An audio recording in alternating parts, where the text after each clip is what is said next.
told by good officials that any contact above the shoulders with an arm. Okay. So they told us common foul because it was with the shoulder and not the arm anywhere near the elbow. So. And there is some gray area in the rule book, the way the rule is There's a written. lot this year, trust me. You got a couple guys that referee their own rules, but by and large, these guys do a phenomenal job. And this crew tonight, I don't see a lot of West Coast. I don't know Kevin Brill that well.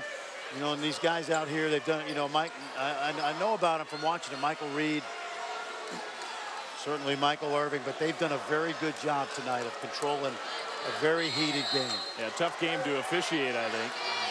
Young was on the court for about 20 seconds, picked up his 4th foul. He's right back on the bench. Also a wasted possession for St. Mary. So Gonzaga gets the ball back. Olynyk against Waldo. Here's Pangos. Tried that wraparound pass off of the Gales, out of bounds. It is spirited, it's heated, and Gonzaga's playing very well on the road. Gonzaga leads by 10.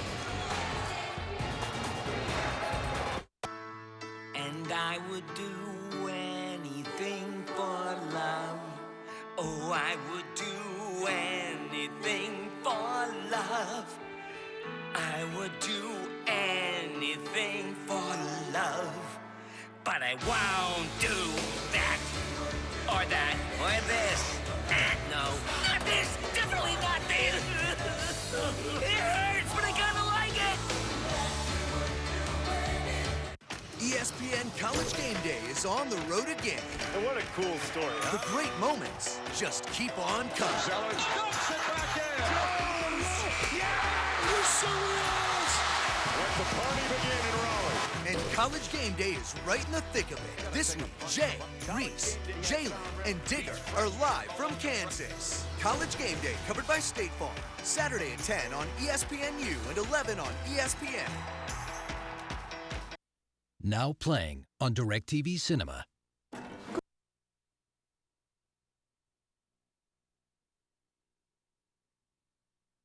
You love Carrick Felix, who's having a terrific year for Herb Sendek down at Arizona State, Corey Jefferson from Baylor.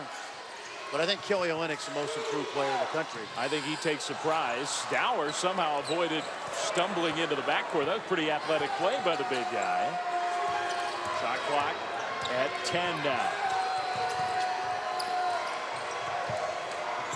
Barham. I'm not sure he realizes that shot clock. I'm not sure Olynyk does. Now he shoots from way outside, and it almost went down.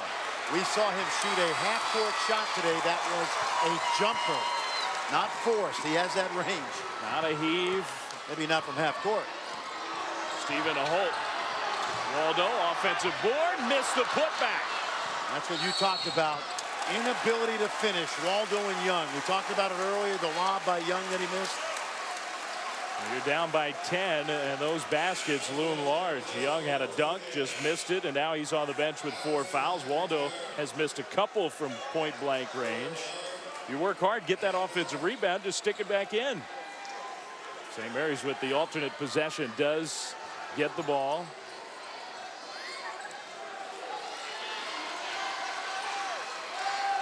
Gonzaga's defended St. Mary's inbounds plays very well. Oh, these teams, as you know, when you get to conference play, there's no secrets. They watch film, they know tendencies. Walker passed up the 3, swatted away, ripped away by Pangos. Pangos on the move against Dellavedova. Good defense, but a great shot by Pangos. Pangos makes those shots. People think of him as a deep three-point shooter, but he makes those unorthodox floaters and runners. He works on them. Works on them with a heavy ball in practice. Holt has not gotten free like he did in Spokane. Hart now on top of Dellavedova. Basically the entire defense keying on Dellavedova. Waldo, tip no good. They can key on him because they can't stretch the floor with the amount of shooters they did last year. Harris tried to catch that lob a little too hard, out of bounds. Now watch this. We talked about Gonzaga averaging almost 80 a game. It starts with the block. Watch the run out. Kevin Pangos drives Mark Few crazy in practice because he'll try crazy shots. And the coaching staff tells Mark Few, relax. He's not going to play crazy in games, but you have to work on those unorthodox shots if you're going to make them, and he does. Holt on the attack off the glass. I like that from Stephen Holt. Got to stay aggressive, Holt. Still a 10-point lead now, under 10 minutes to play. Stockton off the bench. Harris cut off, but then the defense just left him. Good footwork, too. Excellent by Elias Harris. Late Pete Newell would have loved that, the reverse pivot. Yeah, we're in Pete Newell's part of the country, just a few miles away from Berkeley. Great run at Cal, one of our all-time legends. A foil, a true foil for John Wooden. Levesque gets the three, and that is his first basket of the game. When he stretches the defense with the three, if water bottles come on the court, when he can stretch the defense with the three, it'll really open up Della Vadova's driving lane.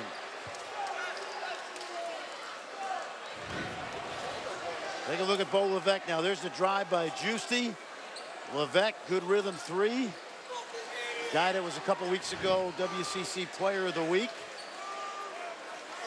And getting a stern talking to from his head coach Randy Bennett. They need more of that from Bo Levesque in the next 9 minutes and 5 seconds. You remember when they struggled in Anaheim. They were missing Robert Jones. He told both Mitchell Young and Bo Levesque, singularly you can't replace him, but together you can. Where Levesque helps you is that ability to shoot the three. They just had to issue a warning to the crowd here because, as Fran mentioned, there was a bottle, an empty bottle and a plastic bottle, but a bottle nonetheless thrown out onto the court. And a warning was issued that St. Mary's team could be issued a technical foul if that happens again. What happens if you're a Gonzaga fan and you just want to throw an empty water bottle out there? Good point. And there are some Zags fans who are here. Shoehorned in here, by the way. Just a totally packed house at the QN Pavilion. Pangos. Safety valve to Harris, matched up with Levesque. Harris on the attack again. That's an offensive foul. And Mitchell Young, who's got 4, drew the charge. Harris had the advantage on the drive, but Young stepped outside the arc.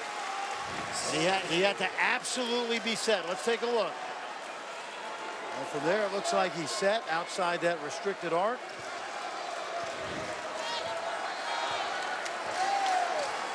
Young with the defense gets the ball back for St. Mary's. Big possession. Holt might have gotten away with a little shove off, and he scores.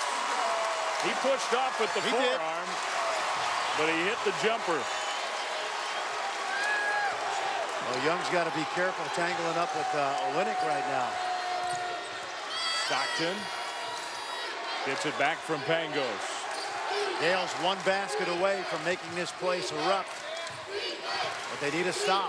Ranginis had it picked away. Della Vadova then fell on the ball and flipped it to Jordan Giusti. What a play. And then Stockton hustles back. That'll be a jump ball. And the Zags will get it back. Man, that was something else on both sides. Oh, Della Vadova made a heck of a play. Giusti, the walk-on, but then David Stockton, the former walk-on. You talk about scrapping. This is what this rivalry is all about. Forget the threes and the dunks. It's this right here.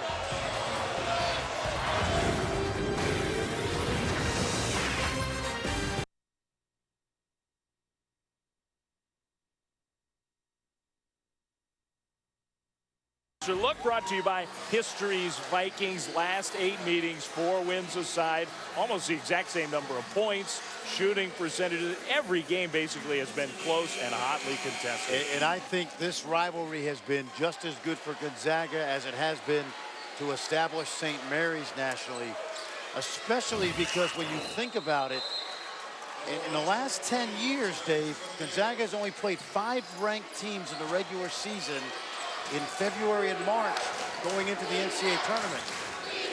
3 times it's been St. Mary's, twice it's been Memphis. That is a good point. As St. Mary's has raised its game, Zags have had to stay sharper as the conference season's gone on. Hey, how about this? Dellavedova has not scored in the second half. Now they're going to need some points from him. Here's Olynyk against Mitchell Young. Face up, no good. Rebound, and they're going the other way. Dellavedova blocked out Mike Hart, who committed the foul. His second personal. Yeah, and only the third team foul for Gonzaga. And St. Mary's only has 4. Can you imagine a game this intense that I think's been officiated pretty well? Only 7 fouls between both teams. Now they are letting these teams bang away. They've got a lot of physical play. I think they've been consistent. There's a walk-on Jordan Giusti. That's exactly what Dellavedova wanted. Get that ball back in his hands. Help on the screen. Dellavedova. A no-look and the extra pass. Olynyk gets his hand on it to knock it out of bounds. Maybe overpassing for the Gales. Well, in a way, yes, but no, because Giusti wanted to set up Levesque, who we know can really shoot it. But good job of Gonzaga by staying in that defensive rotation. Shot clock's at 3, so St. Mary's has got to get one off here. Dellavedova wants to be the one to take it. 3! It's that same principle that he used against BYU. He knew he had at least 2 dribbles, and he could have had a third, but good job of